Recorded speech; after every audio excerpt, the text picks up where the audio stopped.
정도 작용을 한다라고 보고요.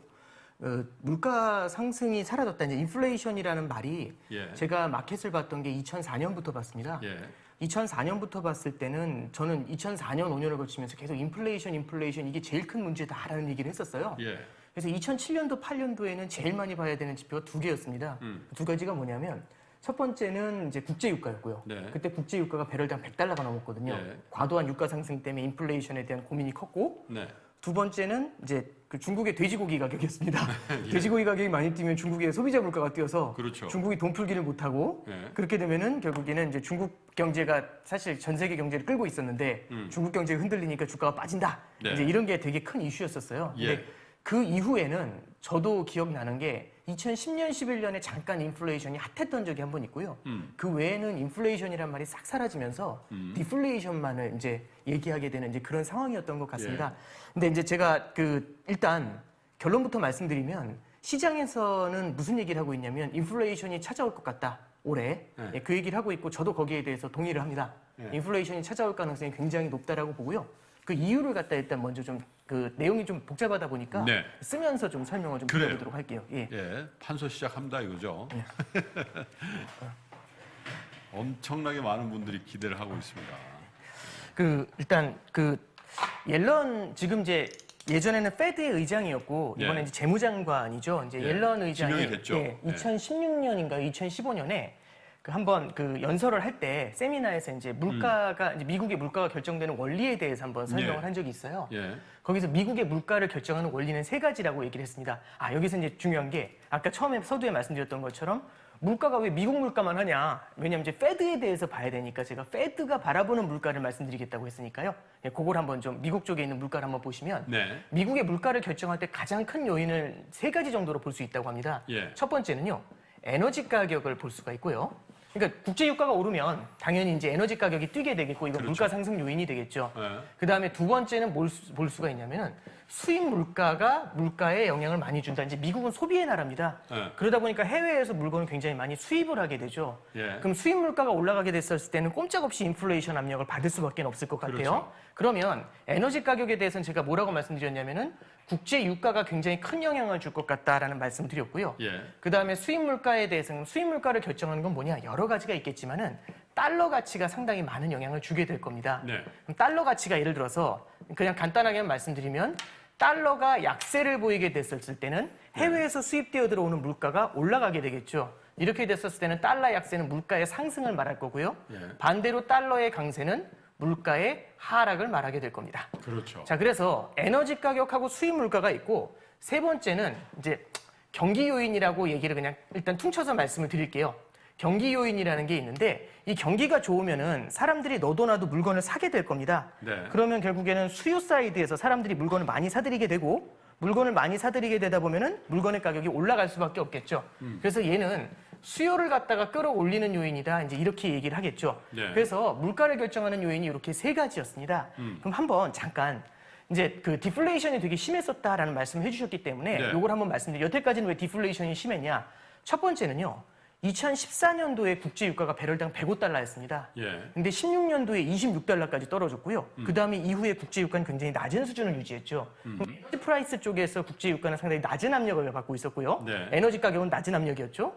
그다음에 수입 물가를 보시면 지금은 달러 약세 얘기를 하지만 지난 5년 동안은 달러 강세의 시기였습니다. 그렇습니다. 달러 강세 때문에 수입 물가도 오르질 않았을 겁니다.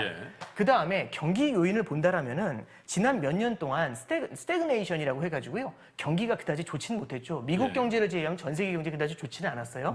그럼 수요 사이드에서의 수요 폭발도 그렇게 크지가 않았죠. 그러면 에너지 가격이 낮고 그 다음에 수입 물가도 달러 강세로 눌리고 경기 요인도 크지 않다 보니까 세 가지가 합쳐지면 뭐라고 얘기하냐면은 디플레이션이다. 물가가 오를 가능성이 그리 없다. 그렇게 얘기를 많이 했었던 겁니다. 근데 이제 요번이 왜 어렵냐면은 이렇게 한번 보시면 좋을 것 같아요. 이 물가라는 게 사실은 이게 통계 자료잖아요. 통계 자료다 보니까 전년 대비 올해의 물가를 봅니다. 그럼 전년, 그러니까 지금이 1월이죠. 그럼 지난해 1월 대비 현재까지 물가 상승률 이걸 보게 되거든요. 그러면 전년 대비 올해의 물가 상승률을 딱 본다고 할 때 올해 3, 4월로 한번 가보는 겁니다. 올해 3, 4월이면 어떤 때를 보게 되냐면 작년도 3, 4월을 보겠죠. 그럼 작년도 3, 4월을 딱 바라보면서 지금의 물가를 한번 생각해 보는 거죠. 자, 에너지 프라이스를 보시면요. 작년도 3, 4월에는 코로나 사태 때문에 유가가 폭락을 했고요. 유가가 제 기억에 작년도 4월에 2020년도 4월에 마이너스 40달러까지 떨어진 적이 있어요. 물론 실물 경제에서 마이너스 40달러 찍은 건 아니겠지만 선물 시장에서. 굉장히 낮은 수준의 유가를 보였었던 적이 있습니다. 근데 지금 국제 유가가요. 어느 정도 나오고 있냐면 한 50달러 정도 나옵니다. 와, 자, 그러면 상승률이 얼마예요, 저게? 물론 이제 여기서 반론하실 분이 있겠죠. 아니, 지금 아직 2달 남았다. 마이너스 40까지 떨어지면은 유가 상승 요인 없는 거 아니냐? 그럼 오케이. 근데 그냥 가정이죠. 만약 3월 달까지 이 가격이 유지된다라고 한다면 그러면은 국제 유가 사이드에서 에너지 사이드에서의 물가 상승 요인이 굉장히 커 보이겠죠. 맞나요? 그럼 여기서 에너지 가격에서는 물가 상승이 나오겠네. 이런 생각이 들 겁니다. 두 번째입니다. 작년도 이제 올해 3, 4월에 달러를 보면서 수입 물가를 보면서 달러를 딱 보고 작년 3, 4월을 내다봅니다. 작년 3, 4월에 어떤 일이 벌어졌냐면 제가 옛날에 달러에 대해 설명을 해드릴 때 마스크라는 말씀을 드렸어요. 경기가 안 좋을 땐 누구나 다 안전자산인 달러를 갖고 싶어 합니다. 달러 현금으로 모든 돈이 몰리면서 다 죽었다는 말씀 드렸었어요. 그래서 작년 3, 4월에 달러가 초강세를 보였습니다. 그래서 달러 인덱스라는 게 있는데 그게 얼마였냐면은 작년 3, 4월에 103포인트까지 올라가요. 기억이 납니다. 네. 근데 지금 여기 얼마냐면 한 90 정도 되거든요. 자, 그러면 제가 산수를 잘 못하지만 한 11, 12% 정도 내려왔겠죠. 그러면 달러가 올해 3, 4월에 그러니까 올해 3, 4월에 90포인트 정도로 계속 유지한다라고 치면 작년 3월 대비해서 달러 가치가 10% 정도 하락했죠. 그럼 그 얘기는 수입 물가가 10% 정도 올라간다라고 볼 수 있겠죠. 그렇죠. 미국 사람 입장에서. 네, 그렇습니다. 그럼 여기서 볼 수 있는 건 뭐냐면은 마찬가지로 수입 물가 사이드에서도 물가가 오르는 요인을 볼 수 있습니다. 그러면 일단 딱 느낌이 이 느낌이 딱 들잖아요. 자, 그러면 이 두 가지도 굉장히 큰데 요 놈이 제일 세요. 딱 보면. 자, 첫 번째 보시면 이게 문제가 뭐냐면은 백신 효과라는 게 있습니다. 백신이라고 쓰고 우리는 정상화라고 얘기를 합니다. 그럼 사람들은요. 작년에는 굉장히 어려웠지만 올해는 정상화될 거야. 저도 오면서 이 땀이 흐르는 게 마스크를 쓰고 뛰어오니까 진짜 힘들거든요. 마스크 던져버리고 싶은데 진짜 정상화되면은 그날이 오면 이라는 이제 느낌이 되게 많이 들 겁니다. 그럼 이게 경기 상승 요인을 만들어낼 것이다. 이렇게 얘기를 하고요.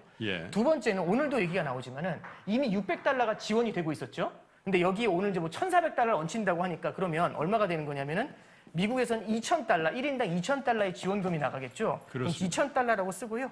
여기다가 보조금이라고 일단 쓸게요. 이제 보조금이라고 이렇게 쓸 겁니다. 그러면 이 정도의 돈이 들어오게 되면 이걸로 사람들은 뭘 할 수 있냐면은 소비를 늘릴 수가 있겠죠. 그래서 이게 소비라고 떴습니다. 자, 그리고 세 번째는 뭐가 있냐면 사람들이 되게 많이 얘기하는 게 요즘 나오는 게 저축률입니다. 와, 이게 대박인 게 보통 이 저축률이라는 게 예를 들어서 제가 100원을 벌어요. 100원 중에서 10원만큼 저축하고 90을 쓰잖아요. 그럼 저축률이 10%입니다.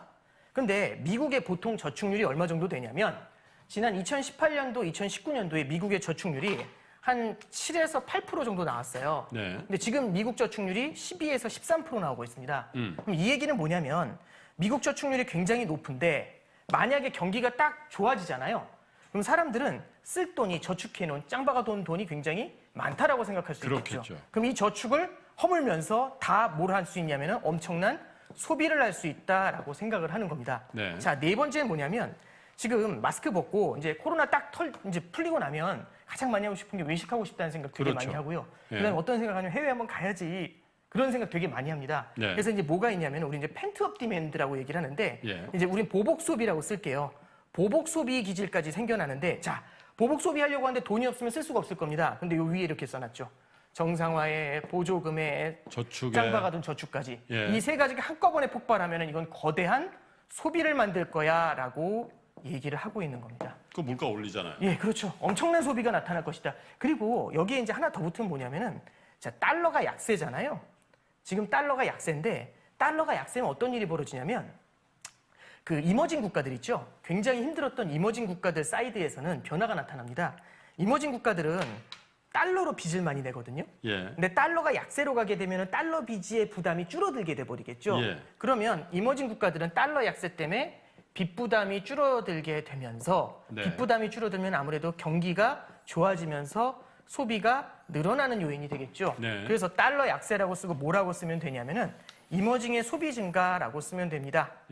자, 그러면 제가 여기 뭐라고 썼냐면은 백신이라고 쓰고 소비 증가, 보조금 쓰고 소비 증가, 저축률 쓰고 소비 증가, 보복 소비 쓰고 소비 증가, 달러 약세 쓰고 이머징의 소비 증가 이렇게 다 썼습니다. 소비 증가네요. 다 소비 증가죠. 네. 근데 이제 그런 얘기 들어보셨을 거예요. 지금 코로나 사태 때문에 제조업 이 공장이 많이 안 돌아가지고 서플라이 차원에서 공급 사이드에서 공급이 원활하지 않을 것 같다라는 얘기가 많이 있죠. 네. 그럼 공급이 잘 되지 않는데 수요가 폭발을 해버리면 물가가 빡 뛰는 요인이 생기지 않겠어? 라는 얘기가 나오겠죠. 예. 그러면 경기 요인에서 수요 사이드에서도 물가가 뛸 수 있다는 얘기가 나오죠. 그럼 다시 정리를 한번 하면은요.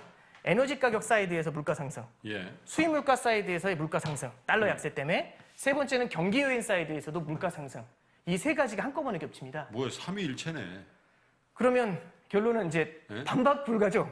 모르겠네요. 이제 이렇게 얘기를 하면서 그러니까요. 그렇겠네요. 이렇게 이제 동의를 할 수밖에 없는. 그래서 네. 이제 지금 물가에 대해서 가장 많이 걱정하는 사람들이 전망하는 게 예. 물가가 올해 오를 수밖에 없을 것 같다라고 얘기하는 가장 큰 요인 중에 가장 큰 게 이 한 판을 딱 두고 봤을 때는 이런 세 가지 정도가 가장 큰 요인 중에 하나 아니냐. 네. 그렇게 좀 생각을 좀 하고 있습니다. 그러니까 이제 우리 오건영 부부장 얘기도 그렇고 저도 이렇게 들으니까 이게 물가는 어느 정도냐에 따라서 의견이 갈릴 뿐이지 분명히 오를 것 같다. 워낙 기저효과에다가 뭐 지금 여러 가지 환경에다가 또 바이든 행정부에서 또 1,400달러 또 찔러준다고 하고 그러잖아요. 네. 그러면 오건영 부부장이나 저만 알고 있겠냐 이거죠. 그렇죠. 패드가 네. 저거 전문가들이 다 앉아서 저거 보고 있을 텐데 뭔가 조치를 할 거다. 이게 기대도 있고 걱정도 있는 거 아닙니까? 네.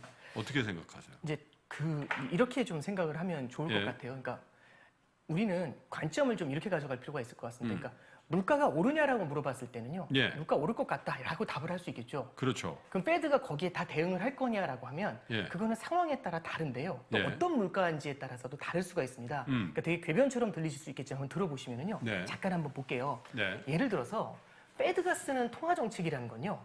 통화 정책이라는 거는 굉장히 전 국민한테 영향을 미치게 되고요. 예. 그리고 통화 정책을 한번 썼을 때 그 시차라는 게 존재합니다. 그렇죠. 그래서 한국은행에서도 이제 무슨 얘기를 많이 하냐면 경기가 안 좋을 때 기준금리를 인하해요.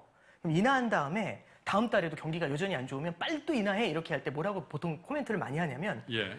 이게 통화 정책에는 시차가 존재하기 때문에 지난달에 기준금리 인하한 효과가 3에서 6개월 정도 보통 시차를 두고서 나타난다. 그 효과를 보면서 생각해보자 라고 네. 하면서 좀 기다려보자라는 얘기를 많이 해요. 예. 그 얘기는 뭐냐면 통화 정책을 쓸 때는요. 한 번 금리를 인하하거나 인상할 때 이후에 걸리는 시간이 굉장히 영향을 주는 기간이 굉장히 길다라는 겁니다. 네. 그러면 무슨 말씀이냐면 오늘 기준금리 올리고 다음 달에 잘못 봤어 하면서 내리고 이렇게 막 바꿀 수는 없는 거거든요. 예. 굉장히 큰 영향을 주는 거고 특히 미국 같은 경우는 지금 금융 사이즈가 굉장히 커졌죠. 몇 년 전하고 비교도 안 될 정도로 지금 금융 사이즈가 커졌습니다. 그렇죠. 그러니까 이제 직관적으로 보시면 이런 거죠. 그러니까 우리가 이렇게 금융에 대해서 관심을 가질 때 2004년도에는 가계부채가 300조 원이었어요. 우리나라가. 우리나라. 근데 지금은 1,700조 원 정도 나오거든요. 가계부채가. 그러면 기준금리 1% 상승 인상에 대해서 이제 가계부채가 가계가 받아들이는 부담이 지금 훨씬 커진 거죠. 3조에 17조네요. 그렇죠. 그러니까 이자만 3조가 늘어나는 거고 이자만 17조가 늘어나는 게 그렇죠. 지금의 모습이니까. 예. 그래서요. 이럴 때는 기준금리를 올리고 내리고 할 때 매우 신중해야 됩니다. 그러면 무슨 얘기냐면은 물가 요인을 볼 때도 이 물가가 상승했다고 해서 무조건 기계적으로 딱 때리는 게 아니라 기준금리 인상, 긴축 이렇게 딱 때리는 게 아니라 이 물가 상승이 지속 가능한 건지를 한번 볼 필요가 있는 거예요. 네. 꾸준하게 물가 상승이 나오는 건지 아니면 이번 달에 올랐다 다음 달에 내려가는 건지 이걸 볼 필요가 있는데 한번 잠깐 보시죠. 유가라는 건요. 한번 생각해 보시면 이제 유가를 예를 들어 전망을 합니다.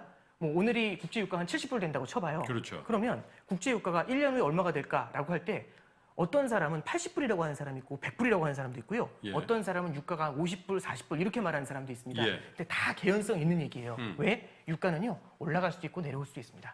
그리고 올라갔다 떨어졌다는 걸 수십 번 봤어요. 네. 그래서 변동성이 높은 자산이다. 이렇게 생각들을 많이 합니다. 예. 그러면 오늘 유가가 올랐죠. 오늘 유가가 오르는 걸 보면서 오늘 유가가 올라가지고 물가가 뛰었죠. 유가 상승이 물가의 상승을 만들었습니다. 그럼 이걸 보고 페드가 기준금리 인상해요. 오케이 인상! 딱 그랬는데 다음날 보니까 유가가 폭락한 거죠. 다음 달에 미안해 하면서 기준금리 인하. 이렇게 나가면 안 된다는 거죠. 그러니까 네. 마켓 디펜던시가 있는 거죠. 시장에 의해서 가격이 결정되는 걸 보면서 예. 일시적인 시장의 가격 상승 이것만을 보면서 그 예. 페드가 대응을 일일이 하느냐 예. 거기에 대해서는 페드도 NO 이렇게 얘기를 하고 있는 겁니다. 굉장히 신중하게 나와요. 그리고 얘를 잠깐 보시면 작년도 3월달 기준으로 마이너스 40이었죠. 네. 그리고 지금이 50이지 않습니까? 그죠? 근데 작년도 한 5월만 돼도 한 4, 50불까지 올라왔어요. 국제유가가. 그렇죠. 그러면 이거는 기저효과지 않습니까? 예. 지난 달 대비 요번 달이니까. 작년도에 그 달 대비 요번 달이니까. 예. 올해. 예. 그러니까 얘도 시차가 지나가면서 이 효과가 그 전년 대비 감소하죠. 물가 상승 효과가 상당히 많이 감소합니다. 그러니까 이것만 보면서 물가가 한 번에 툭 튀어 올라온다고 큰일 났어! 이렇게 하면서 기준금리 인상! 이렇게 대응하지는 않는다고 보시면 저 돼요. 마이너스 40불은 하루였으니까. 네, 그렇죠. 네. 그러니까 이제 굉장히 그때 당시 레벨 자체로 보면은 낮은 편이죠. 네. 그래서 그때 당시 레벨 대비 지금 레벨이 높아질 수 있는 그런 케이스가 되는 겁니다. 하지만 시간이 지나면, 그러니까 이런 거죠. 작년 3월이 이랬는데 지금은 이렇게 돼 있지 않습니까? 근데 작년 4월에 이렇게 유가가 올랐습니다. 요거 대비해서 올해 4월은 그렇게 높아 보이지는 않는 거죠. 그렇죠. 이런 효과로 이제 생각을 하시면 될 것 같아요. 그래서 유가를 바라볼 때도 그렇고요. 그럼 달러도 봅니다. 달러 약세 강세 굉장히 자주 움직이게 되죠. 그래서 환율은 귀신도 모른다라고 얘기하는 이유가 환율 변동성도 굉장히 높은 편이에요. 그럼 사람마다 다 다른 전망이 있겠지만은 달러 가치라는 게 약세를 보일 수도 있지만 언제 또 강세로 돌아설 수도 있죠. 네. 그러면 달러 약세 때문에 물가가 오르는 거 이것만 딱 보면서 바로 오케이 달러 약세로 물가가 올랐으니까 기준금리 인상 긴축 이렇게 딱 했는데 다음 달에 달러가 강세로 돌아요. 예를 들어서 달러 약세 때문에 금리를 올렸더니 달러 공급이 줄어들죠. 그때 달러 강세가 나옵니다. 예. 그럼 물가가 내려가겠죠. 그렇죠. 그럼 금리 내립니까? 지난달에 올리고 이번 달에 내리고. 네. 이런 바보 같은 짓은 못하죠. 그래서요. 그거 몇 번 하면 연준의장 그렇습니다. 물러나라 그러죠. 그러면 기준금리가 지금 보시면 보통 이게 거의 안 변하거든요. 네. 근데 만약에 이런 식으로 움직이게 되면 기준금리가 막 이렇게 기준금리가 오늘은 뭐 0.74를 기록하고 막 이렇게 움직이겠죠. 막. 근데 이렇게 하는 게 아니라 페드에서는 명확하게 항공모함을 움직이는 것처럼 컨트롤을 하고 있습니다. 그렇기 때문에 시장 가격에 의해서 하루하루 움직이는 것 이런 것들 때문에 기준금리를 함부로 결정하거나 네. 절대 그러진 않습니다. 예. 그래서 얘네들의 상승이 굉장히 시장에서도 합리적으로 굉장히 오랫동안 유지될 것 같다. 이런 생각이 들 때는 시장에 반응을 하죠. 기준금리가. 네. 페드도 반응하는데 그게 아니라 일시적으로 나타나는 현상 같다라고 하면은 이런 쪽에 대해서는 크게 반응을 하지 않는 경향이 있습니다. 예. 그러면 이제 오케이 이건 알겠는데 그럼 얘는 뭐니라는 생각이 드실 거예요. 경기 요인도 잠깐 보시면 이런 네. 생각을 좀 해보실 수 있을 것 같아요. 저도 요걸 보면서 이제 여러 가지 좀 고민을 좀 해보고 있는데 이런 거죠. 잠깐 보시면 백신으로 인한 시장의 정상화입니다. 그러니까 이제 그 병원에서 퇴원하는 거잖아요. 병원에서 퇴원하면 물론 홍길동이 코로나 때문에 1년 동안 병원에 있다 퇴원했습니다. 기분 되게 좋겠죠. 예. 근데 좋은 건 올해잖아요. 네. 그게 내년, 내후년 계속해서 좋지는 않을 거지 않습니까? 그렇죠. 그럼 얘는 뭐라고 하냐면 일회적인 것이다라고 생각을 할 수가 있을 것 같아요. 예. 두 번째입니다. 보조금입니다. 물론 논란의 여지가 많을 것 같아요. 보조금 영원히 줄 수 있다. 이렇게 생각하시는 분들도 있을 수 있어요. 저는 그렇게 생각 안 근데 해요. 예, 저도 그렇게 생각합니다. 그럼 얘도 뭐 1회적인지 2회적인지 모르겠지만 일회성이 굉장히 강하다라는 네. 생각이 들 수가 있습니다. 예. 저축률은요. 제가 다시 좀 설명을 해드릴게요. 예. 한 번 내려오고 나면 얘도 일회적인 성격도 굉장히 강하고 이 부분은 제가 추가로 좀 드릴 말씀이 좀 있고요. 네 번째는 보복 소비도 결국에는 이번에 나타나는 거겠죠. 일회적이죠. 일회적인 거겠죠. 예. 예, 달러 약세도 제가 조금 이따 다시 한번 말씀을 좀 드리겠습니다. 그러면 얘를 봤을 때 전체적으로 우리는 어떤 생각을 하게 되냐면요. 얘도 일회성이 굉장히 높다라는 겁니다. 그러면 과연 물가가 지속 가능하게 오르는 것인가라는 질문을 했을 때 모르는 거죠. 일회적으로 수요가 폭발하면서 물가가 뛸 수 있죠. 그러네요. 그걸 보면서 기준금리를 인상했습니다. 근데 다 썼는데 쏘리 딱 이러면 어떻게 되죠? 기준금리 인하? 이렇게 나올 수는 없는 거죠. 그래서 얘도요. 앞에 있는 두 가지처럼 시장에 대한 요인까지는 아니겠지만 얘도 일회성이 굉장히 강한 요인이라고 볼 수가 있는 거겠죠. 네. 자, 그리고 이제 저는 이제 이런 생각을 좀 해봐요. 아까 저축률이란 이런 얘기를 좀 간단히 해드린다고 말씀드렸는데 이런 생각을 잠깐 좀 해봅니다. 첫 번째는요. 저는 이제 이 정상화라는 말에 대해서 한번 우리가 이런 생각을 좀 해보면 어떠냐라는 네. 좀 그런 말씀을 좀 드려볼게요. 우리는 백신이 나오면 바로 정상화가 되면서 경기가 좋아질 거라는 생각을 되게 많이 해요. 예. 사람들은요, 누구나 이제 자신이 살아왔던 과거로부터 자유로울 수가 없거든요. 그러니까 내가 살아왔었던 그 모습이 너무나 익숙한 거죠. 그러니까 저는 마스크를 벗고 사는 게 너무 익숙하다 보니까 이것만 딱 풀리면 무조건 바로 마스크를 최대한 빠른 시기에 벗을 수 있을 거다. 정상으로 돌아갈 수 있을 거다. 이런 기대를 굉장히 많이 합니다. 네. 그러면 이제 이 정상화라는 게 과연 많은 사람들은 어떤 기대를 하고 있냐면 빠른 정상화를 지금 기대하고 있죠. 그래서 올해 하반기면 마스크 벗겠다 이런 생각들 하시는 분들도 많고 백신이 나오면 금방 좋아질 거야. 이제 이런 생각들도 많이 나옵니다. 근데 한번 이런 얘기를 좀 해드려 볼게요. 제가 그러면서 이제 지금 얘기 나온 게 뭐냐면 경기가 금방 정상화될 거니까 시장은 금방 출구 전략을 고민할 거다라는 얘기들을 많이 했습니다. 네. 이게 요즘 나오고 있는 말인데요. 출구 전략이라는 단어가. 예. 이 출구 전략이라는 단어가 유행어처럼 번졌던 때가 한 번 있었어요. 언제였냐면 09년도